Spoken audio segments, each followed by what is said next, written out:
Ada kesamaan antara tradisi kitab Yahudi dan tradisi kitab dalam agama Islam. Mari kita bahas.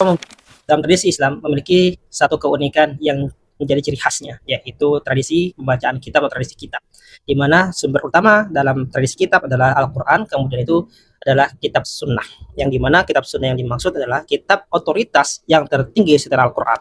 Yang namun otoritas terbaik untuk dari kalangan ulama hadis, semua bersepakat, terutama kalangan Sunni, otoritas hadis yang terkuat, yang derajatnya di bawah Al-Quran adalah Sahih Bukhari dan Sahih Muslim.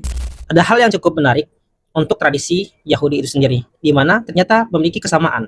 Kita, umat Muslim, memiliki kesamaan dalam tradisi kitabnya dengan Yahudi. Tradisi Yahudi memiliki juga tradisi kitab, terutama di antara mereka para Yahudi Rabanik.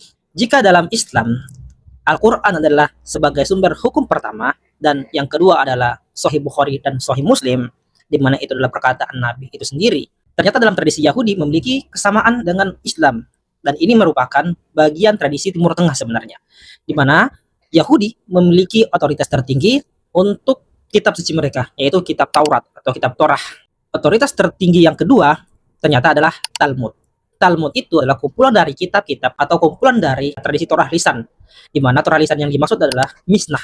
Mishnah memiliki penjelasan atau syarah yang disebut dengan Gemara. Ini sejalan dengan tradisi Islam, di mana otoritas tertinggi adalah Al-Quran, sedangkan hadis adalah otoritas keduanya. Kalau dalam tradisi Yahudi disebut dengan Mishnah, dan yang ketiga adalah syarahnya. Syarah itu adalah penjelasan tentang Al-Quran dan hadis itu sendiri.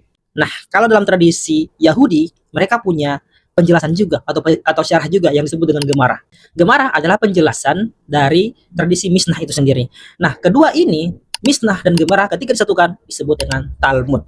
Jadi Talmud itu kumpulan diskusi-diskusi para rabi-rabi mengenai hukum-hukum yang berada dalam Taurat, baik Taurat lisan ataupun Taurat tertulis yang diyakini sebagai hukum utama. Di mana dalam Islam juga memiliki kemiripan yang sama, Al-Quran sebagai otoritas tertinggi, sedangkan hadis adalah otoritas kedua, yaitu hadis Bukhari dan Muslim, dan Bukhari dan Muslim memiliki syarah dalam bahasa Ibrani disebut dengan Gemara, di mana hadis-hadis ini juga memiliki yang namanya penjelasan atau syarah, yang disebut syarah Sahih Bukhari misalnya, atau syarah Sahih Muslim misalnya, dan itu adalah bagian tradisi memang yang ada di Timur Tengah, dan sudah pasti ada perdebatan. Artinya kita, umat Islam dan Yahudi, memiliki akar yang sama.